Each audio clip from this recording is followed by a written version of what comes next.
Welcome to the You Can Man podcast, episode 9. I'm Josh. I'm Tim. And I'm Dave. And on this week's episode, Clogged Pipes.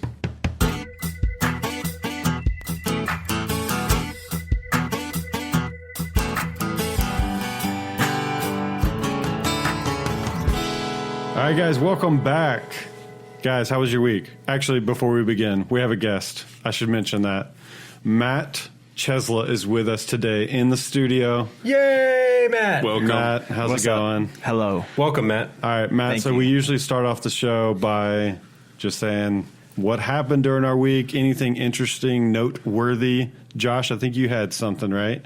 Yeah, I spent the weekend at one of my brother's bachelor parties. Party time. And you have like 12 brothers. I have 4 to 5 brothers to 7, somewhere in there.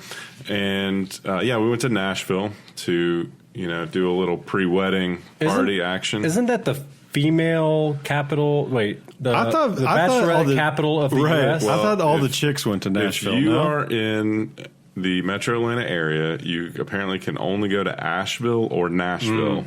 But yes, there's only bachelor parties and bachelorette parties in Nashville. There's nobody else there, and the bachelorette parties outnumber like 4 to 1. Yeah, it's a crowded place. It was a great weekend, great weather. I was significantly older than most of the crowd. This was my younger brother. That always feels good. By about 10 years, so I was only about able to hang with them 1 out of the 2 nights. Whoa. So yeah, they got after it pretty good. That's too bad. Yeah, I mean the first night staying out Were you till, in like an Airbnb?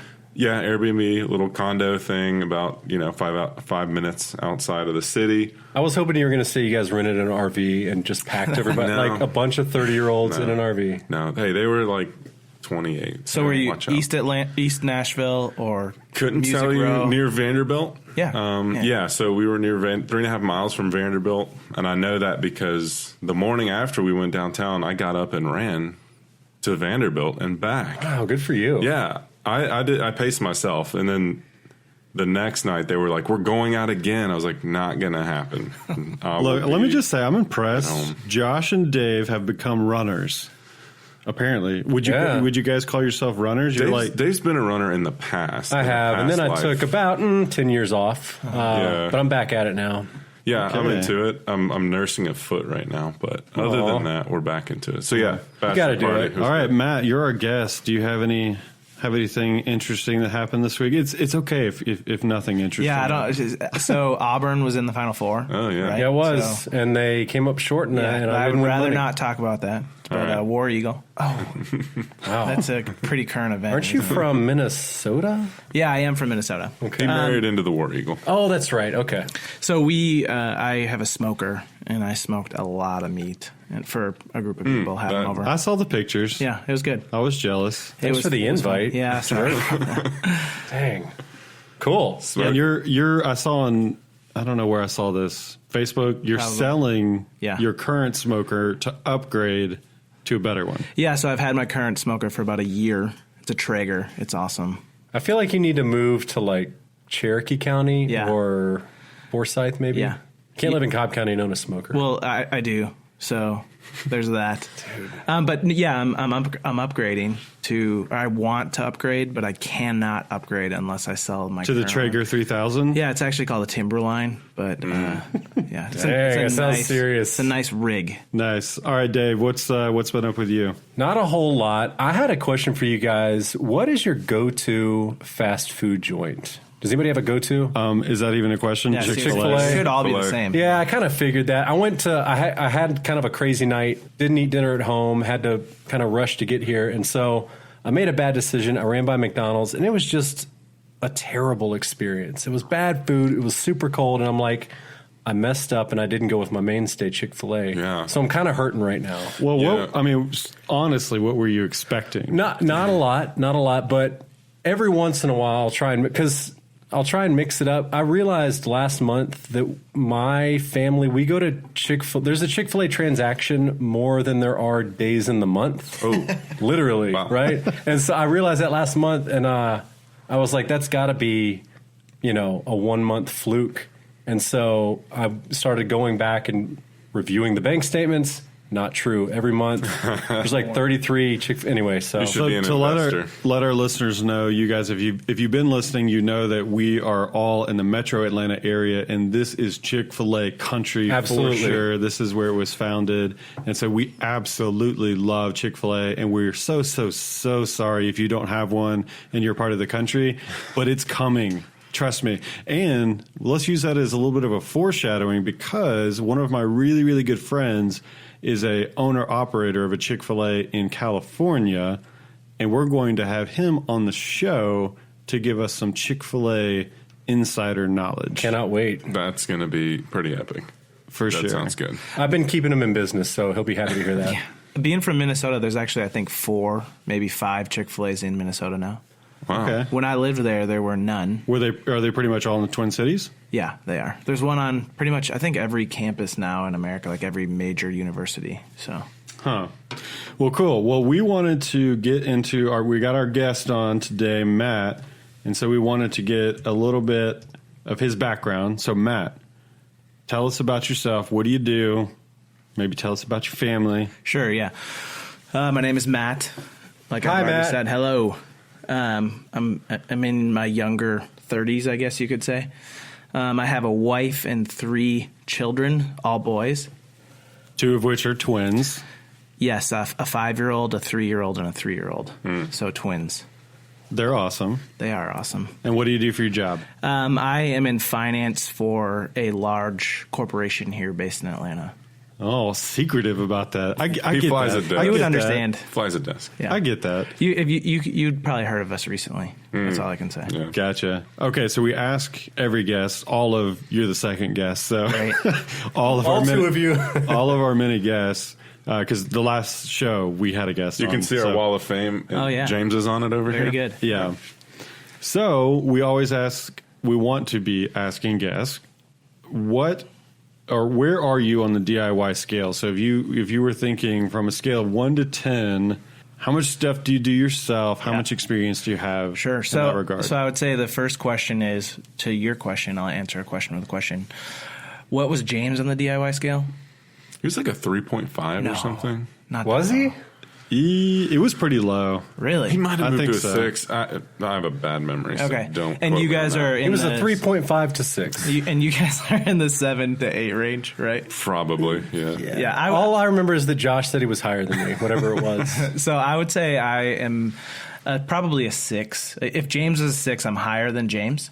Nice. Sounds familiar. James, are you going to take that? If he was a 3.5, I'm a 6. So, Okay, and Matt is saying that for our listeners. He's saying that because he's really good friends with James, so he knows James and he knows his past, Accurate. and stuff like that. So, Yeah. what did you say you were? 6. 6. Okay. If you Cool. guys are A 7, solid 8 6. range, I'm a 6. I've seen your work. I'd say a solid 6 to 7. You're Okay. curious too. Like you get to the bottom of stuff. Yeah. So that goes a long way. Awesome. Well, I really appreciate you taking the time to come on the show with us today, and you are going to tell us about a major clog that you had to deal with recently towards the end of our show here.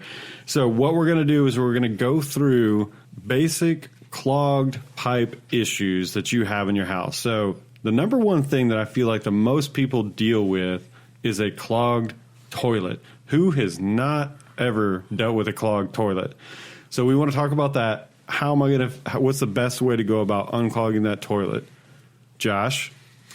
Yeah, super common. I would think. I mean, whether you rent or own a home, it affects us all. Or if you have It's- 3 kids that flush an Yeah, if entire you They don't know roll. how to act, Yeah. so yeah. They it's flush just- an toddlers. entire roll of toilet paper per use. or toys or toys. or billiard balls or whatever that can get Toothbrushes, your hands it's- on. Yeah, so toilets are a target in many ways for clogs. So yeah, many people don't know this. A lot of folks have the plunger, the standard plunger. It's kind of the way to go, but some people don't know that there are actually at least 2 different types of plungers that are available at your home centers, at your big box stores. So I knew there were 2 different types, but I kind of thought they did the same thing. They essentially do the same thing. So there is a plunger that is just usually it's like a mauve or like maroon pinkish color. It's just one big cup on the end of a wooden stick. The cheap one. You're talking about the absolute base model, one that you can find at Home Depot or Walmart. Yeah, and that one can unclog a toilet. It is actually meant for sinks and bathtubs. The toilet has a the hole in the toilet has a certain shape. There is another type of plunger that's usually black. It's not always black, but it's kind of a slimmed down version of that plunger that we just talked about, and it's got this extra apparatus underneath it, this extra flat rubber flange thing that actually gets down in that hole a little better and creates a better suction. So that's the one meant for the toilet. And this is good to know because we're just coming off of the New House, No House series. And so if you've got a new house, you got to buy a plunger. Everybody needs to own a plunger. So I would say it's going to be more worth your money to get one that is for the toilet, correct? Yes. Yeah, get a toilet one. You do need to buy one. Josh has loaned out a plunger before to a neighbor in an apartment. Well, this is a crazy, real quick. When I lived in an apartment, you got to be the only one who's ever loaned. When I was in college, hey man, that's okay. So my neighbor, I lived in an apartment in college. My neighbor comes over late one night, and he's like, "Hey man." You didn't know him, did you? No. We were not friends or anything. You told me it was like the first time you'd met him. Yeah, his name was Jeff. He knocked on the door. I opened the door. He's like, "Do you have a plunger? Do you have a plunger I can borrow?" I did. So he got that plunger. You weren't going to lie. You weren't going to lie. Yeah, I wasn't a liar. So and you were like, and you can keep it. Well, he went and used it, brought it back in a grocery bag. Told me he rinsed it off, which I totally appreciate. Well, he rinsed it off. It was in the toilet. Totally appreciate. So he's handing it back to me, and I was like, this is where I lied. I said, Jeff, man, I actually have two plungers. You can have that one, boy. Like, you can have that one. It's all yours. I mean, mentally, you did have the two plungers because you were about to. You were like, I'm going to buy it. You were about to buy one. 100%. Because you don't borrow a plunger. That's all I'm going to say about that. Yeah, because usually they almost all have wood handles. Look, wood is going to soak in you know what when you're plunging a toilet, so you know. It's going to make contact. And you didn't finish the last part of the story. You introduced yourself. I wasn't there, but I know the story. I guess I've heard it 100 times. But you said, "Oh, I'm Josh, by the way," and he said, "I be Jeff." And so I never met I be Jeff, but we called him I be Jeff. From then on. Yeah, I had some interesting neighbors at that. So I have an honest question about plungers because I've recently used one because, like I said, my children flush entire rolls of toilet paper down the toilet. But so you're saying the one with a toilet for the toilet has an extra, you call it a flange. Or whatever. it's like a bulb almost. It can go inside or outside of the bulb. Yes, you can fold it. You can fold it up. What's on the proper way? Because leave it extended. Yep. Okay. Yep. Initially, I think that's probably what I've done wrong for my entire life. Yeah, because if it's hard to describe this, but the thing, if you have it extended, there's a part that kind of sticks out. Yeah, and that's what's making contact initially with that inner, the smallest part of the bowl. You would think my logical brain would be able to figure that out, but I had to ask on a podcast. I didn't know it either. Sure. Josh, I feel like, knows his plungers because for those of you that don't know, Josh and I lived together for 6 years in college. And I remember having a heated argument at one point where I was plunging a toilet and Josh finally was like, it should take one plunge of the plunger. You're doing it wrong. We probably didn't have the right plunger, to be honest. We probably didn't, but you were right. I've learned plunging technique now. Yeah. I can do it almost every time, one plunge. Yeah. So I think that covers the toilet and a little bit of, unless it's we'll get to it, but unless it's a hair clog that is in your toilet on your strainer. I'm talking about a sink and a bathtub. You can use that standard plunger, just the one big cup plunger on those, and that'll cover you. So yeah, I've never had to snake. I know we're going to get there, but do anything except for plunger in a toilet. So let's move on to the next one. So the next one's going to be the kitchen sink. So that's a pretty common clog that you could run into. Some of this is disposal related. So yeah, because I think that's what really differentiates Because if it doesn't have a disposal, it's more or less like any other sink in your house. Right. Other than a bathroom sink that would see obviously more hair if you got women in the house. Yep. Right. So what we wanted to really hit on with a kitchen sink is issues with the disposal, because if you have a disposal, that's probably where you're going to have some sort of issue. I recently had a good friend of mine contact me, and he said, hey, could you come over? He was going to pay me something to, he's been really, really busy lately, and he's like, hey, can I pay you to come change my disposal? Am I Like the saying whole that? unit. Right. The disposal. Yeah. Right, the whole unit. I was talking him through, and I was like, man, I really don't have time. Maybe call one of my buddies, Brandon, which we're going to have on the show hopefully very, very soon. You guys are going to love Brandon.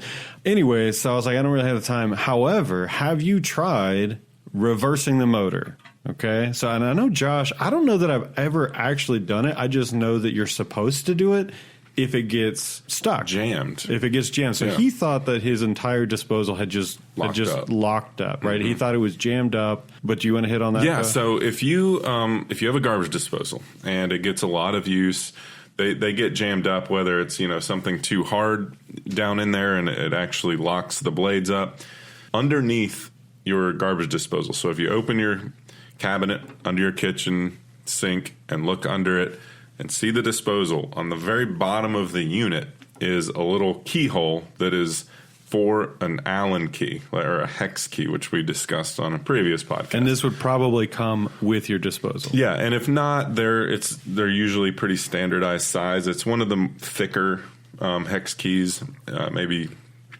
3/8 of an inch or 5/8 of an inch. You put the key in there, and you can actually crank the unit, so kind of turn it backwards. So you're manually turning it. It's not like a ceiling fan where it has a switch where you're exactly.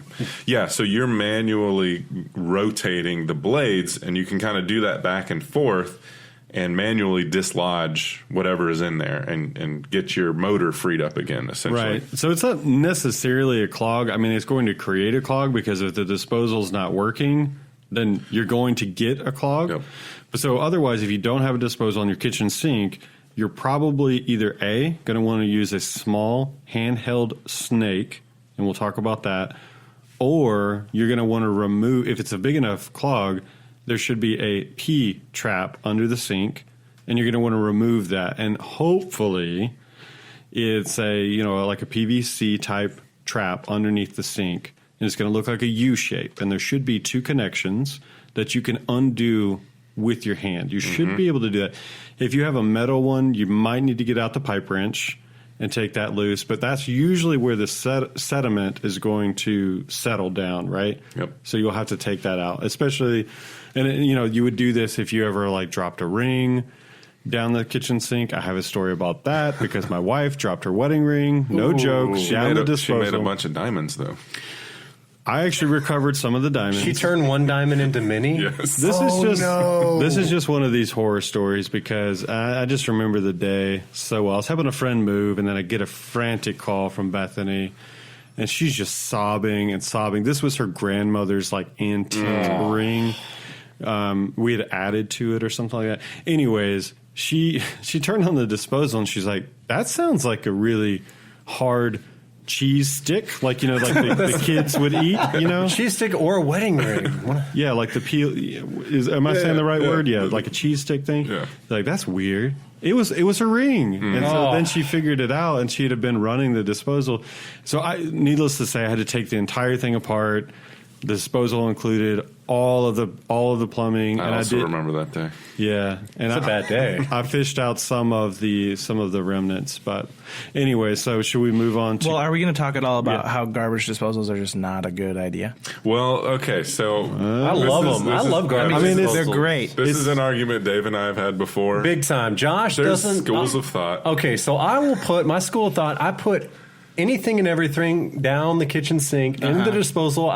I can almost say I've never had a problem. I've had a problem one time. I put a bunch of black beans down, just a ton of them, like the whole pot, threw them in there, and I couldn't. It just foamed up and it backed up into my sink. And anyway, I finally got it cleared. But I put everything down there. Josh, on the other hand, yeah, I mean, for me, it's let's use this thing as little as possible. Let's put the garbage in the garbage, and then run any other, I would argue that food's not garbage, but continue. any other substance, any other solids that happen to stay on your plate, yeah, you can rinse those off and run them down if you want. Okay, but so- I'm very selective. So, quick note. Well, likely if you're on a septic tank, you're probably not even going to have a disposal. Is that right? And That's probably a general rule, but I don't think anybody follows it. But we should note that, especially coming off the New House, No House series, if you move into a house and it does not have a disposal and you know that you're on a septic tank, think twice. Because you don't want to be putting that stuff in your system. Am I wrong here? No, I'd say you're right. Yeah, it's going to... I don't know the science behind. I would say all the you're science right. behind I'd the still septic do tank. it, but you're right. So I'm going to say that you actually shouldn't ever put things down the disposal because of a story I have, which we can get to later. But Well, go ahead and say it now. Yeah, 'cause so we're on disposals. I have a friend who recently, Jared, who lives in my neighborhood as well, recently bought a house. And the first day he moved in, he called me over.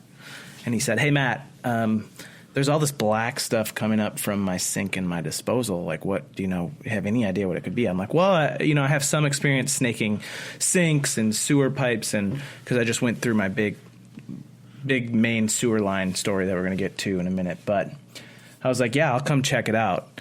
And 60 years of stuff was in this pipe that we ended up cleaning out. 60 years. But that didn't have anything to do with the disposal.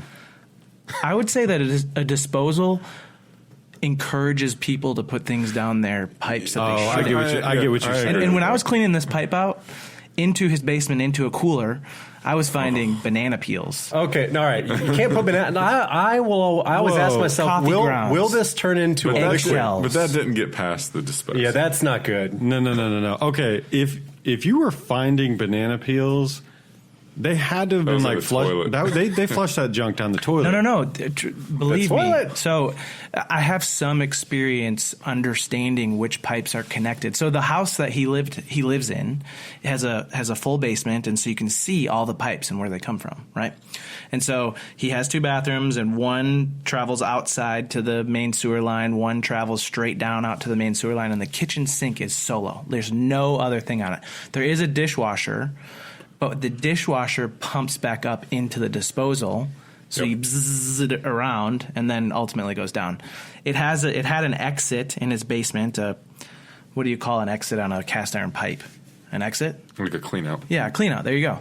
And we got that thing off, and it was, grease and sludge. And So so what you're saying is you were able to isolate the pipe, and the only pipe the one you were cleaning out was the kitchen sink one. that had a garbage disposal on it. But I think that the garbage disposal was not working then properly, and I don't know how sediment would have gotten past that if it wasn't working properly. I don't know if it was just like worn out. Yeah, the cast iron pipe didn't have a steep enough slope, so even after we cleaned it all out with your snake, by the way, which I still You're had. welcome, Harbor Freight. Yeah, mm-hmm.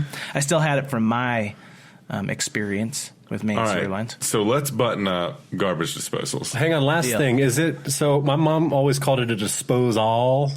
And That's a brand name. For up until I was like 18, I thought it was disposal, but That's a brand name. I mean, you could say is it that. really? Yep. Oh, okay. Yep. All right. I think it sounds like we've got a lot more to say. It sounds really funny to say that. But here's the thing on disposals: use them selectively, and in general, in your anything that goes down your pipes, whether it's in the toilet, don't put foreign objects down there. Like only things that are meant for toilets should go down the toilet, including baby wipes. Should not go down. Q-tips should not go down. Gum should not go down. All right, Dad. All right. So and again, some of us have experienced main sewer clogs, and you find all of these things on a main sewer clog. So moving on to the next one, bathroom sink. This one we touched on. You can use a standard plunger on those, but most of those are clogged up due to hair. So Dave, how would you get a hair clog in a bathroom sink going? Gotta snake it. So you can go to your local home improvement store, big box store, and purchase something called a snake, and it's essentially this metal coil that has kind of a spring on the end. You run it down into the sink, and then you can spin a handle on the snake, and it will wrap the hair up, and you can pull the hair out. It's really quick. It's really easy. I'd say that's the way to go. And if you're going to go that route, because I kind of disagree, because I think that there's another step that you could take before that. What's that? You're not wrong. I know I'm not, because I do it all the time. You're not wrong at all. I would just say that you want to look for the absolute smallest snake that they have, right? Also, yes. Do you want to talk about that little? So there's a little snake, and I just used one on my own bathroom sink, which I clogged with beard hair. Yummy. Wow. There's a little cool. There's a little snake. They're in a plastic. They come in like a 2 or 3 pack. It's a plastic, looks like a zip tie almost, and it's got little spines on it. Yep. It's like a pipe. It's like a pipe cleaner. Yeah, thing. and so you just feed that. It's real thin. Feed that down, and all the barbs kind of grab the hair on the way out. That's the cheaper option. A snake will work perfectly well, a standard snake, but just for a little drain, like a sink drain or a shower drain, those little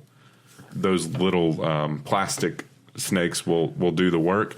Also, sometimes if you just disassemble, like if you're on a tub drain that has a little stopper on it, or the sink drain that has the stopper, if you just disassemble those and kind of bring the whole unit out, you can get most of the hair out. If you pull the stopper out, a lot of times there's a bunch of hair wrapped around there. So that's the main culprit is the stopper. And I actually just watched I guess it was an Ask This Old House episode, and he talked about there's actually a new style of stopper where let's see if I can explain this. It doesn't go all the way across the pipe going down, so hair doesn't get stuck on it. It has an area. It's not mechanically fastened. It's with a magnet. Oh, wow. And so they don't need the little lever that's actually attached that goes through the pipe, because that's really the main culprit where hair is going to get stuck. Yeah. Cool. Well, I would ask, what is one thing that you do not want to do if you have a clogged drain in your sink? Good point. Don't make your first move to be a whole can of Drano. Yeah, don't want to do that on there. That's just... It's not good for the pipes. It's a mess. It's just not. There are much easier options that are cleaner. Go the mechanical route first, but before trying to eliminate it with chemicals. And if you think, oh, I got this plunger over here, I'm going to go ahead and just try that first. Well, guess what? Most bathroom sinks have that little overflow thing. Yeah. So if you take a plunger to that, it's probably just going to That's a good point. Fly You're back not getting out. any suction. Yeah, it's just going to fly back. Not unless you really block that off so you can get that suction. Yeah. Okay. And don't use harsh chemicals, because a lot of times if you end up having to hire a plumber, they will ask you, hey, have you used any harsh chemicals? Great point. And if you say yes, a lot of times they won't stick their equipment down there. Because they're afraid of poking through the pipe. They're afraid that the pipe is going to be degraded to a point that they're going to bust it, and then they're going to have to be the ones fixing it. That's a valid point, because if you're in an older house that has cast iron pipes, that's a very real concern for sure. On to the main event, and we're going to call this the main sewer line. So if beyond your toilet, beyond your sinks, you still have clogs, you've tried to do all the little methods that we've tried. You've tried plunging it, you've tried a snake, you've tried the little hair snake that you can get. After all of that, you still have a clog somewhere in the house. Now we're going to get to our main sewer line. Okay, so Matt, you've recently had a major root, call it infestation, into your main sewer line. Tell us a little bit about your house, the age of it, the style, and the main sewer line, now that you know about the main sewer line. Yeah, definitely. And how'd you find out you had a problem? Sure. So thank you for that point out. So I live in a house that is it's a ranch. It's a brick ranch with a full basement that's unfinished. It's actually my second style of this house, which I really like, because most of the time you can see a lot of the plumbing that runs overhead. Because it's an unfinished basement, yes, you can exactly. see. Yeah. My previous house didn't have this. My current house does. Part of the sewer line runs under the slab. So most of it is above my head when I'm in the basement looking up at it, but it will go down into the slab as opposed to directly out the back of the house. Right. And then when it goes down into the slab, then it's going out to the street. That's correct. To the sewer. You would assume, right? Right. So that's what yes.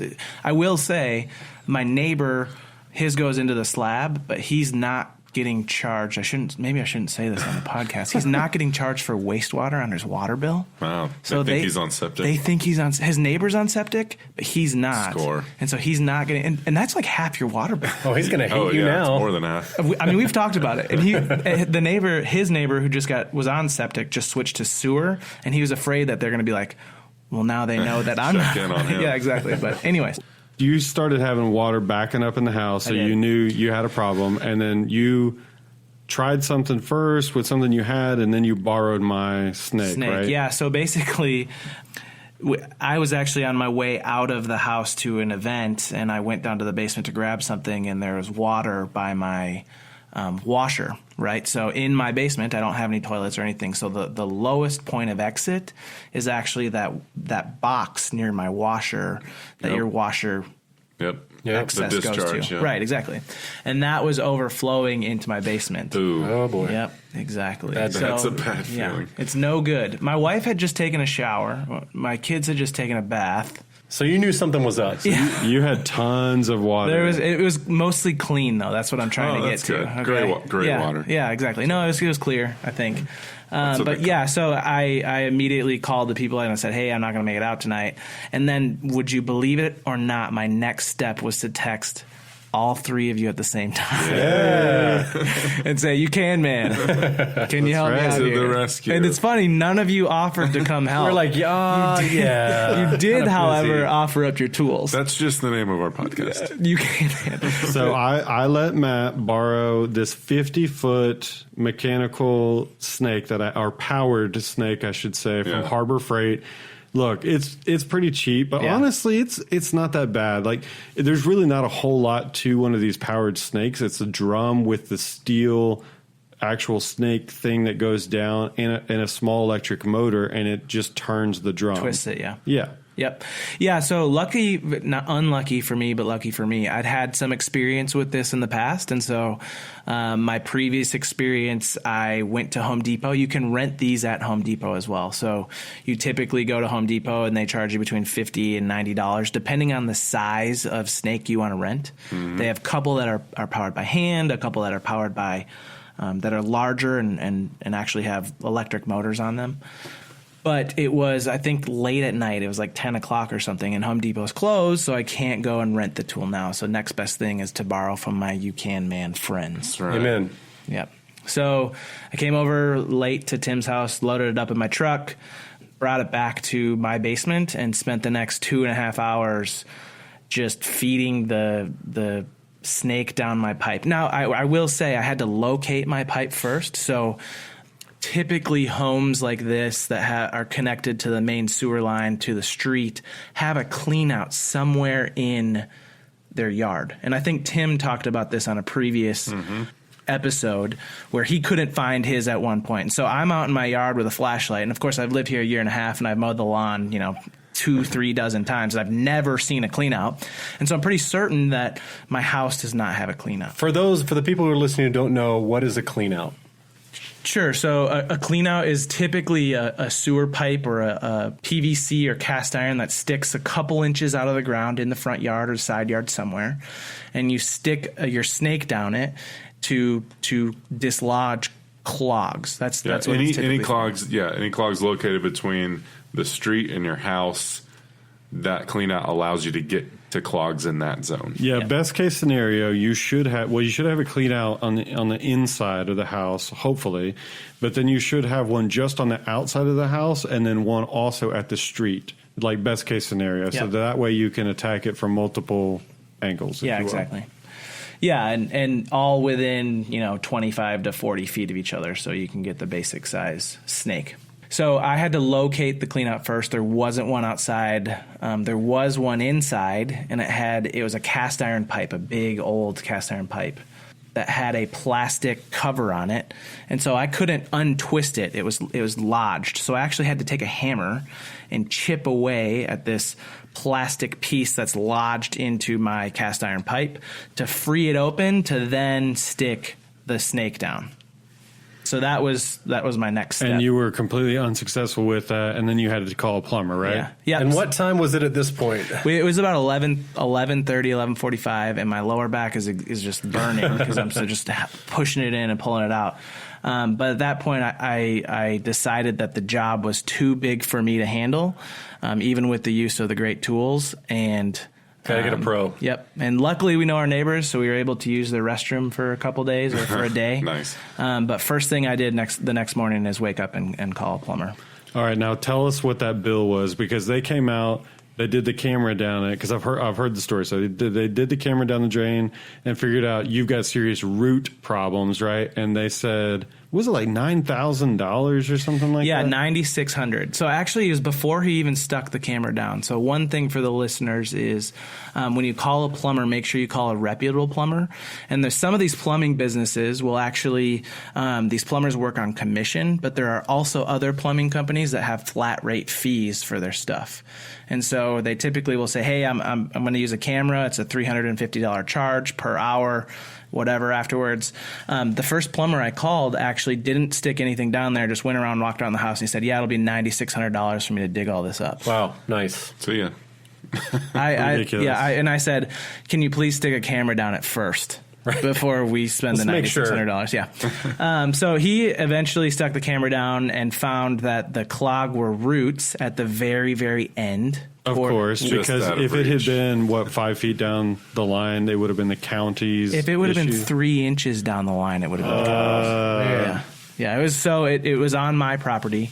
And he didn't want to stick his snake down there, so we ended up getting a hydrojet water pressure thing that they actually pushed up from the street, from the sewer, and which I later found out it almost never happens, and most plumbers are surprised that this guy actually tried it. Wow. But they did clear the pipe, but they also took a camera down there and showed me the shape of the pipes, and it was basically at a point where it wasn't a matter of if my pipes would clog again, it was when. They were in really, really when shape. you have misshapen pipes, it's going to be a recurring issue. Yeah. Okay, so you chose to put that off, though. So you're dumping stuff down the pipe now to prevent roots from growing, like copper sulfate, or there was some other thing that you said that you were dumping down? Yeah, it's enzymes that they eat away at some of the gunk in there, and they also can kill the roots as well. Okay, so good to know. And I will include this information on our show notes. So if you know that you have root problems, I'll put that information on our show notes of preventative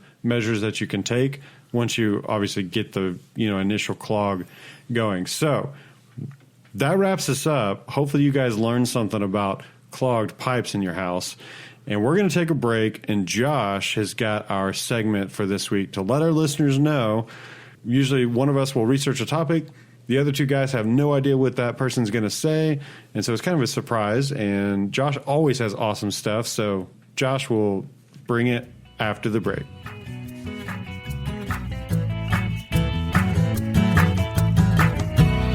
This episode is sponsored by 1776 United. 1776 United is a patriotic and historically inspired lifestyle brand. They make the best patriotic shirts and apparel on the market today. I personally own many of their products, and if you want to don patriotic gear without looking gaudy, check them out on Instagram, Facebook, and at 1776united.com.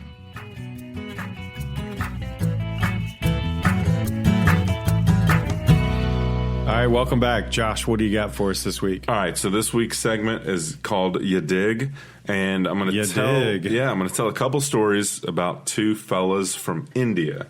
And the first one is Dashrath Manji from Bihar, India. His nickname is the Mountain Man. Ooh. And so this story comes to light somewhere around 1960 is the start of this story. He was born into one of the lower castes in India and worked in coal mines growing up. So after he got married, he goes to work. I don't know exactly what his job was, but he's working kind of up in the mountains a little bit. So there's two accounts to this story. The first account is that his pregnant wife one day was bringing him food, bringing him lunch up this mountain, and fell down and was critically injured. And ultimately, his wife dies, But did I mention she was pregnant? No. So she's bringing him lunch. She dies on the journey. Yeah, dies on the journey. But the baby girl was born and saved. Whoa. And he was angry that she had to traverse this treacherous mountain path to get to where he was. And the second account, which is, I think, the more realistic one, is that while his wife was bringing him lunch one day, she fell down on this journey in the mountains and broke her pitcher of water that she had, and injured her leg. And he got angry with her for being late bringing lunch. And she broke the good pitcher. And she broke their good pitcher. Yeah.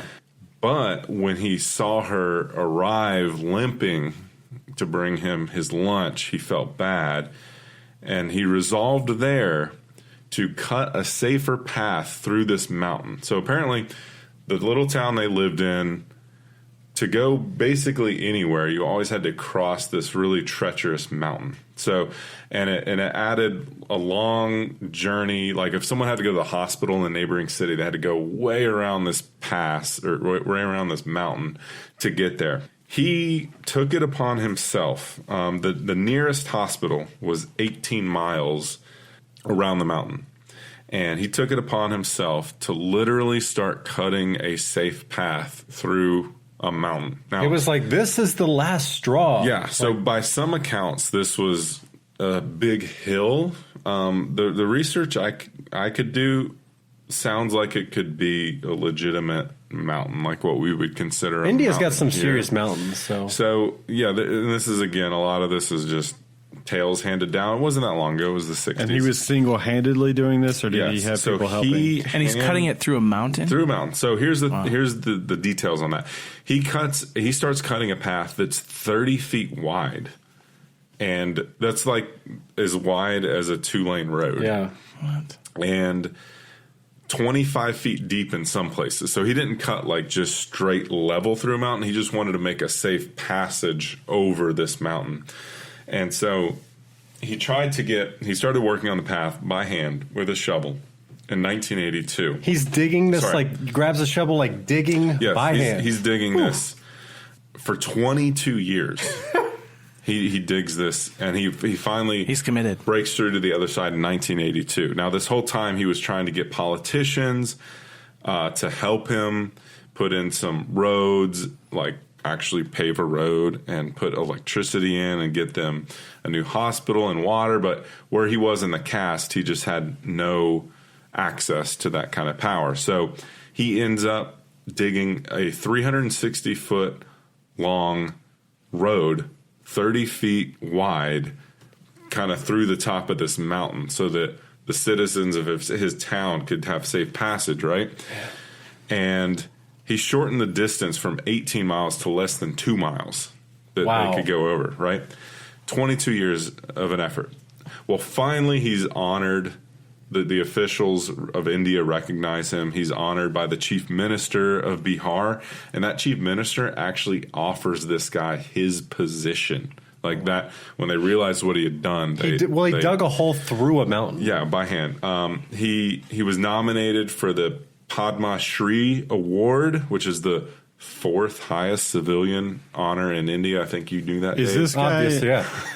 So we're not all up on Indian culture. Right. Is this guy in India? Is he like some household name, or he became a semi-household name? It sounds like. So he was, at least for his time. Yeah, at least for his time, and definitely for his area. So he was nominated for this award, the civilian honor. Sadly, the forest ministry officials fought the nomination because they called his work illegal. So that's government for you, right? Wow. Dave, I want to ask you a question here. Go. Yes. From an engineer's perspective, 30 feet wide in a mountain. First of all, I'm claustrophobic. I could never, ever do something like that. But so you got to shore the walls, number one. Keep the walls from caving in and out. That's the big thing. Like if you're digging a hole through a mountain, you don't want that mountain to collapse on you. Yeah. But my guess is these guys had an issue with it because they weren't didn't do awarded it. the work, Yeah, you know? exactly. Yep. Yeah, and it was 30 feet wide. That's pretty wide. It's not like he's digging this narrow path. But What's this guy's name? Yeah, say the name again. His name is Dashrath Manji. My Manji. man. So Jeez. I'm thinking like his name probably came like, oh, he just manjied it, you know? Like we There say, you go. hey, go There send you it. go. Manjied So it. this guy, he ultimately died in 2007.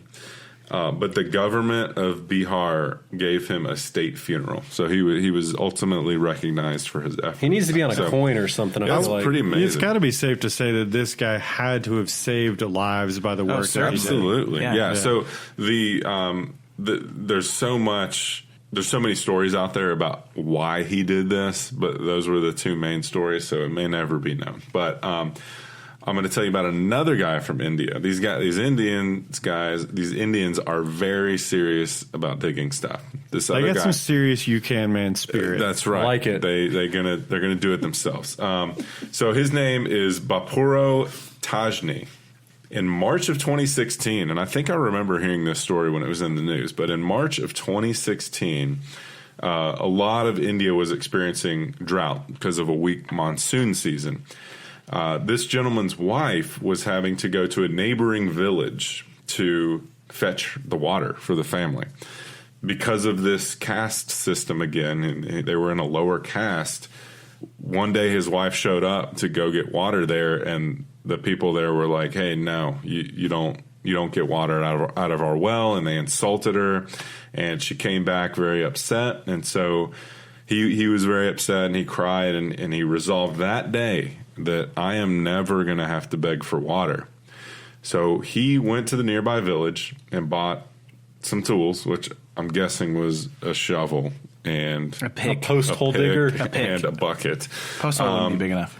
Bought tools and immediately started digging a well in his town. Wow. I'm just going to start digging a hole right here. He spent 4 hours digging every morning. Then he would go to work at a manual labor job for 10 hours, and then he would work at 2 hours every night. Woo. He did this for 40 days. That's impressive. Yeah. I am soft. Of course. Yeah, of Yeah, course. I dug a trench through my yard. It's the most manual labor I've it's ever. pretty It's terrible. awful. I've actually seen, well, you guys have seen this on my family's land. There's an old hand dug Yeah. well, and Yes. you look down this thing, and it's like, well, it's probably like 60 feet deep. Yeah, that's deep. And it's Hand really, dug? yeah, it's really sizable. It's for like 1800s. It's big, yeah. I'll have to show you sometime. But it's crazy. So I've got a mental picture of what this, Yeah. like, Cannot imagine doing that by hand. So during drought season, this man is out there, just starts digging straight down for 40 days, before work and after work. His village thought he was crazy. His family thought he was crazy. Obviously. He was digging at a rate that they were saying is like that would take 5 men to do how much digging he was doing. After 40 days, he gets over 15 feet deep into the ground, and he strikes water. yeah. And so then the villagers are like, "Oh, good idea! I'm gonna help you." And so he, being the kind soul he is, says, "Yeah, if you want to help me, we can all use this water." And they help dig out the bottom of it and make it wider. And now his village has water. Good because for of one him. guy dug a hole Yeah. on a mission. I like Yeah. these stories, Josh, because I know that sounds super cheesy, you can man spirit, but that really is. I mean, That's the epitome.